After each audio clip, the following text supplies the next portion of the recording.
Welcome to the DCTV News at Noon program. I'm Kendra Cook. The Dolores County Broadcasting Network is the producer of DCTV with support from the Southwest TV Translator Association. If you have a news topic or event you would like to see covered, give us a call. The studio number is 970-677-4119. Today's show runs Thursday at noon, 3 and 6 p.m. and again is re-aired later throughout the weekend along with the other weekday broadcast replays. Today is February 15th, 2018, and now the news at noon. A Cortez police chase on Wednesday afternoon led to a brief lockdown at Mesa Elementary School after a suspect reportedly fled on foot into Hawkins Preserve, as reported by the Journal. According to police, a traffic stop about 2:15 p.m. led to a chase when a suspect refused to pull over for an officer. A police officer at the scene said the suspect abandoned a vehicle outside the Handy Mart gas station on South Broadway. The suspect then ran towards Hawkins Preserve, where police pursued him on foot. A Cortez dispatcher said police did not believe he was armed. Brian Stokely, manager of the Handy Mart, was about to deliver a pizza when he witnessed the erratic southbound driver pull into the store parking lot and drive around back. He drove into the northbound lane and into our south driveway, going probably 60 miles an hour with its tires smoking, he said. He called 911 and police arrived right away. The suspect reportedly remained at large, the dispatcher said. She did not release additional information about the suspect or the crime on Wednesday afternoon. Mesa Elementary School on 7th Street between South Broadway and South Cedar Street went on lockdown for about 5 minutes, Human Resources Director Dan Porter said. Students had left the building because it was an early release day. The school remained in its usual lockout status while staff members remained inside. Montezuma County Sheriff Steve Nowlin said some patrol deputies responded to the scene, but were told the police had enough officers to handle the situation. In a quasi-judicial hearing on Tuesday, the Cortez City Council approved a retail marijuana license for the town's 6th dispensary. Reported in the Journal, the owners of Chronic Therapy, a chain of front-range retail marijuana stores, applied in December for a license to open a new location in the building that currently houses Latza Pasta on 1020 South Broadway. 3 of the 4 owners are currently under probation for misdemeanor offenses related to an attempt to open a store in the Denver area. During Tuesday's meeting, the City Council heard evidence from several people, including the owner's lawyer and the Cortez Police Department, and ultimately voted to approve the license. Although Cortez already has 5 retail marijuana stores, City Attorney Mike Green said most of them already existed in one form or another before they applied for licenses to sell recreational marijuana, so Tuesday's hearing was the first time many council members had encountered a formal application for a new store. Each council member received a binder full of evidence, including the company's legal history and the results of Cortez inspections on the South Broadway property. 2 of Chronic Therapy's owners, Sandra Bedore and her son, Jason Saunders, spoke at the hearing. Bedore said her other son and co-owner Matthew Saunders was unable to attend because he is one of the coaches for the U.S. aerial ski team at the Winter Olympics in Pyeongchang, South Korea. She said he suffers from a seizure-inducing medical condition that he controls with medical marijuana, which was part of her family's motivation to go into the marijuana business. She said the family wanted to open a new location in Cortez because it has a history of being friendly to new marijuana businesses. The dispensary will likely hire several local employees, she said, although she added that her family plans to spend as much time overseeing the business there as possible. Craig Small, a Denver cannabis lawyer, testified about Chronic Therapy's history of legal problems. He said the company, which has locations in Wheat Ridge and Lakewood, violated licensing regulations at one of its grow facilities a few years ago due to a clerical accounting error by one of its former business partners. The owners also ran into trouble the last time they applied for a new retail license, he said, because they failed to report that earlier violation on the application. Boyd Neagle, a patrol officer with the Cortez Police Department, testified that the proposed dispensary met all state and city requirements. Julie and Wayne Nadolski, owners of Latza Pasta, said they had been planning to move to a new location for a long time and decided to sell their building to Chronic Therapy because they were impressed with the business owners. Latza Pasta plans to relocate to the former Antonio's restaurant building on 104 East Main Street sometime later this year. The Interior Department is replacing an Obama-era regulation aimed at restricting harmful methane emissions from oil and gas production on federal lands, as reported in the Cortez Journal. A rule being published in the Federal Register this week will replace the 2016 rule with requirements similar to those in force before the Obama administration changed the regulation. Interior had previously announced it was delaying the Obama-era rule until January 2019, arguing that it was overly burdensome to industry. Officials said then that delay would give the Federal Bureau of Land Management time to review the earlier rule while avoiding tens of millions of dollars in compliance costs to industry. Methane, the main component of natural gas, is frequently wasted through leaks or intentional releases during drilling operations. An estimated $330 million a year in methane is wasted on federal lands, enough to power about 5 million homes a year. The new rule, announced Monday, marks at least the fourth time the Trump administration has moved to delay, set aside, or replace the Obama-era rule, which was finalized in late 2016. The rule forced energy companies to capture methane that's burned off or flared at drilling sites because it pollutes the environment. Many companies consider the rule unnecessary and overly intrusive, but environmental groups warn that methane emissions from oil and gas operations are the second largest industrial contributor to climate change in the U.S.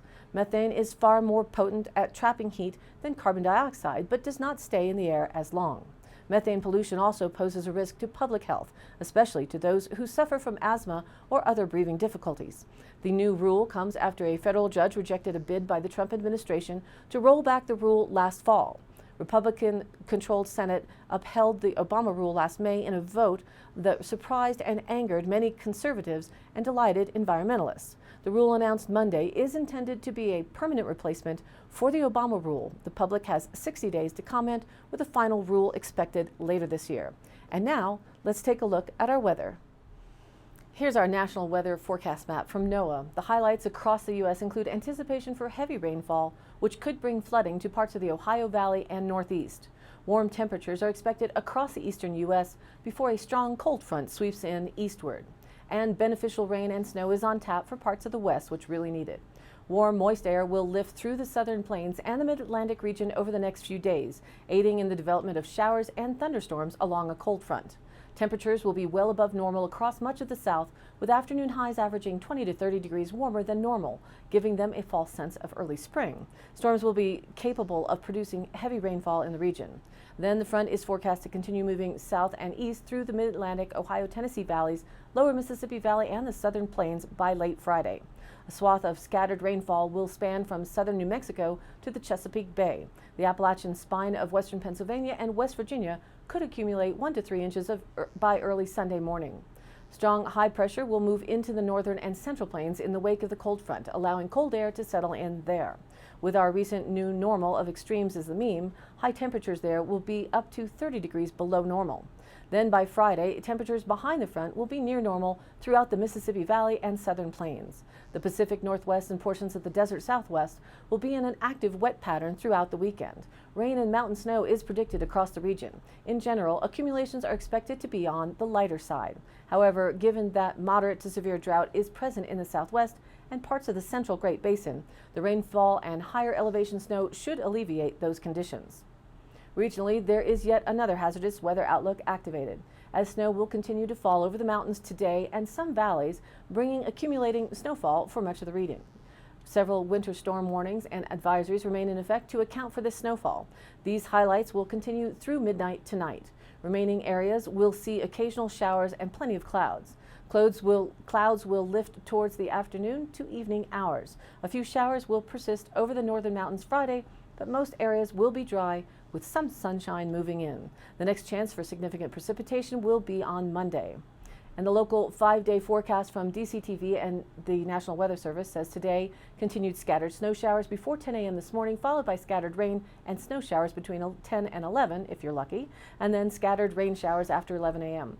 Mostly cloudy with a high near 41 degrees, southwest winds around 10 miles an hour becoming west-northwest in the afternoon. The chance of precipitation today is 50%. Total daytime snow accumulation of less than a half inch is possible. Tonight, isolated snow showers may happen before 11 p.m., partly cloudy with a low down to 15 degrees, north winds 5 to 10 miles an hour, and the chance of precipitation tonight is 20%. Friday, sunny with a high near 40 degrees. Northeast winds 5 to 10 miles an hour, becoming south-southwest in the afternoon. Friday night, mostly clear with a low around 20. South-southeast winds around 5 miles an hour. Saturday, it's sunny with a high near 46 degrees. East-northeast winds 5 to 10 miles an hour, becoming west-southwest in the afternoon.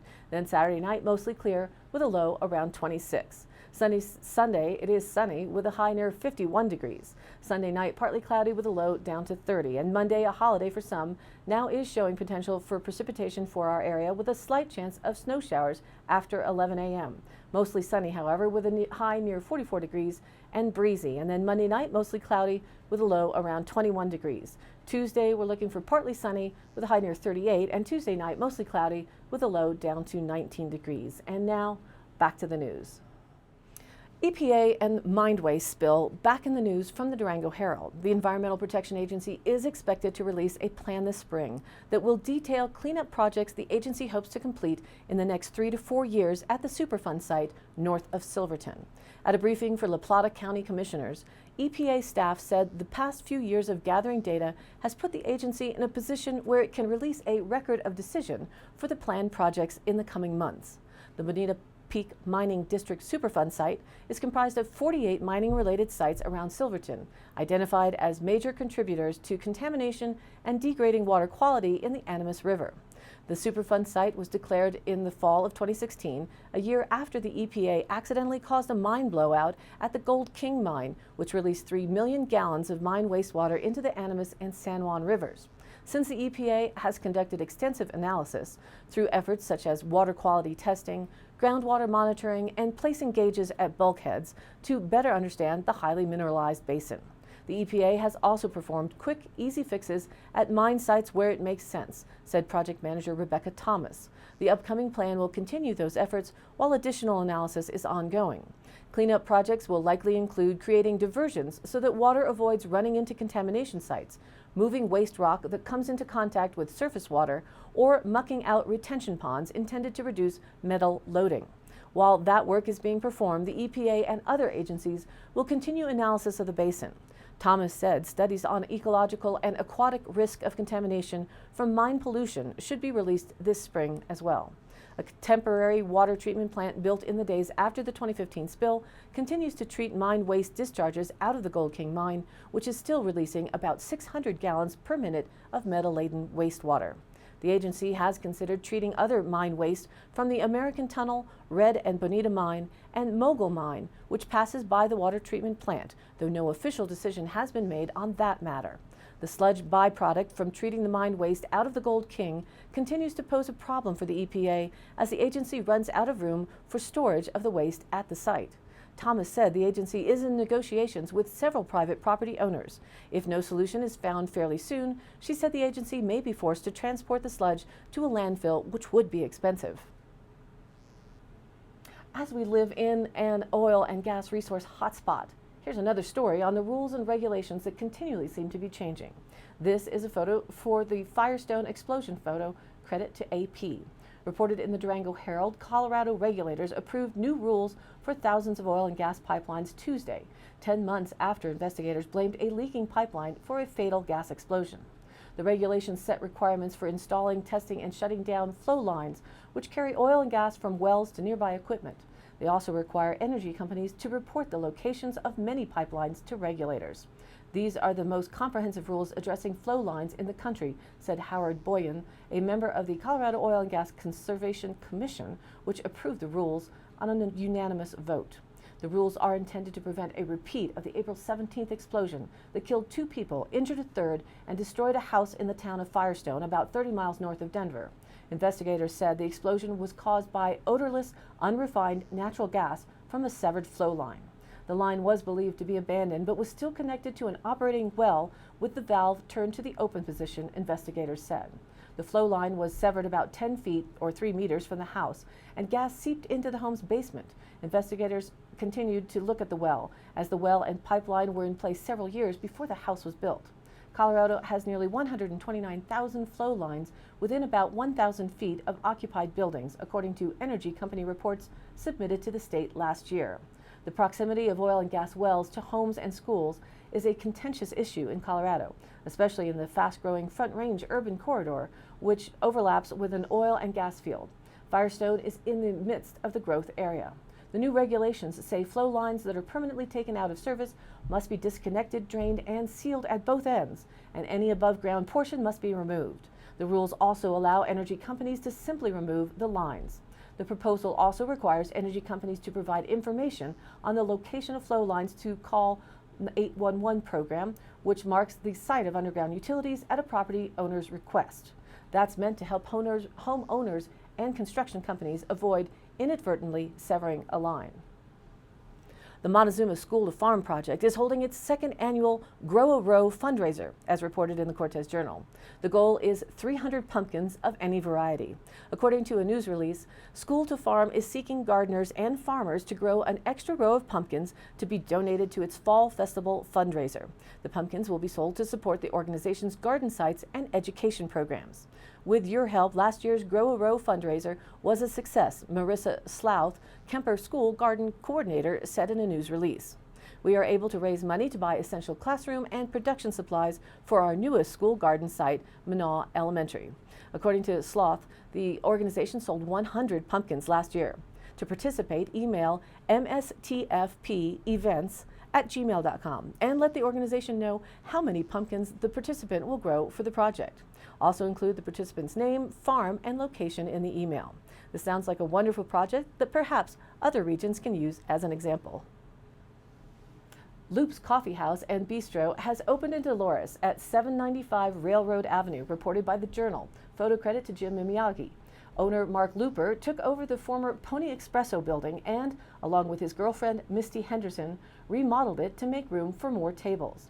A newly installed bar with tall stools gives the revived shop a classic bistro feel and is meant to inspire coffee shop conversation. It's been a lot of work and feels great to open the doors, said Looper, who was a former partner of the previous shop, which closed down in December. The outdoor patio and added indoor seating creates a comfortable place for customers, added Henderson. There's also a convenient drive-through window.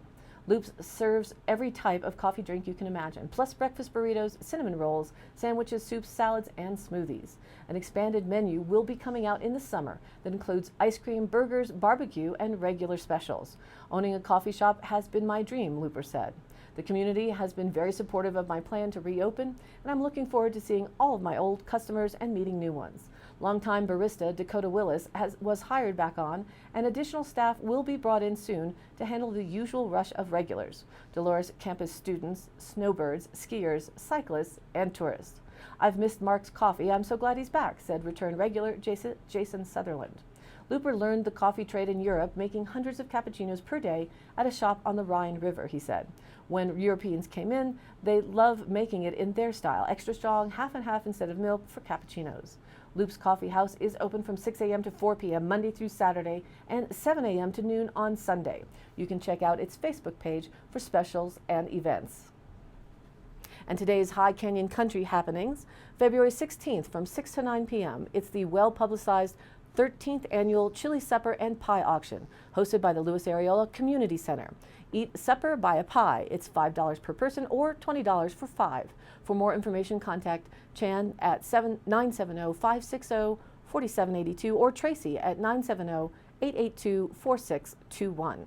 And though Mardi Gras was Tuesday the 13th, the 100 Club of Montezuma County would like to help celebrate the event with a Mardi Gras masquerade at the Cortez Elks Lodge. It's Saturday the 17th of February, starting at 6:30 p.m. A formal affair, it's $30 per person, and you can buy tickets at J. Fargo's, Cortez Chamber of Commerce at 31 West Main, or at the door. Discount is offered to first responders. Appetizers are included, and there will be a cash bar. This event is for 18 and up. The 100 Club of Montezuma provides immediate financial assistance for the families of all first responders who have lost their lives in line of duty in Montezuma and Dolores counties. And also celebrating Mardi Gras on the weekend, Mountain Mardi Gras Masquerade Ball and Casino Night will be held Saturday, February 17th from 6 p.m. to 10 p.m. at the Grand Imperial Hotel in Silverton. Food and fun, Cajun Mountain Taco Bar from 6 to 9 p.m., casino from 7 to 10, auction and raffle from 8 to 9, and a king cakewalk every hour. It'll have Zydeco music, Mardi Gras masks and beads, costume contest for best Mardi Gras outfit, and it's all hosted by the Silverton 4th of July for its fundraiser as a nonprofit. And all of the happenings are posted up on our DCTV News at Noon Facebook page, along with the YouTube replays, weather, and original stories and local posts. To share your event or information, contact us. The email is dcbnnews@gmail.com or call the station 970-677-4119, and we'll be sure to get your news on air. Thanks for tuning in to DCTV. News at Noon program airs Monday through Thursday and then is rebroadcast at 3 and 6 p.m. on each of those days. The weekday news shows are then replayed throughout the weekend as well. And be sure to check us out on Facebook. It's DCTV News at Noon. Please like us there and share it with a friend. This has been a production of DCTV for the News at Noon program out of Dove Creek, USA. I'm Kendra Cook. Thanks for watching.